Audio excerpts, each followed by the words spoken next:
দর্শক সরাসরি যুক্ত হয়েছি রাজধানীর টিএসসি যে মেট্রো স্টেশন, ঢাকা বিশ্ববিদ্যালয়ের যে মেট্রো স্টেশন রয়েছে সেখান থেকে।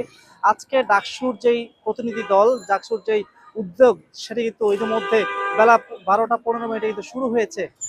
টিএসসির আশেপাশের এলাকায় এবং ঢাকা ইউনিভার্সিটির যে এরিয়া রয়েছে এই এরিয়ার পাশে যারা মাদক সেবন করে, মাদক গ্রহণ করে, আদান প্রদান করে বা বিভিন্ন অনৈতিক কর্মকাণ্ডের সাথে জড়িত এবং ভবঘুরে যে সমস্ত লোকজন রয়েছে তাদের কিন্তু উচ্ছেদ অভিযান পরিচালনা শুরু হয়েছে এবং ইতিমধ্যে কিন্তু মেট্রো স্টেশনের ঠিক নিচ থেকে কিন্তু শুরু হয়েছে। সেটি শুরু করতে করতে কিন্তু দোয়েল চত্বর পর্যন্ত এসেছেন এবং মেট্রো স্টেশনের বিশেষ করে যে মাঝখানের যে জায়গাটি রয়েছে, অংশটি রয়েছে ফাঁকা যে স্পেসটি, সেখানে কিন্তু তারা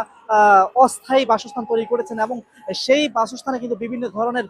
জিনিসপত্র পাওয়া যাচ্ছে। ইতিমধ্যে কিন্তু ইয়াবা, গাঁজা এবং বিভিন্ন ধরনের সিগারেট এবং ধারালো অস্ত্র কিন্তু পাওয়া গেছে এবং সেটি কিন্তু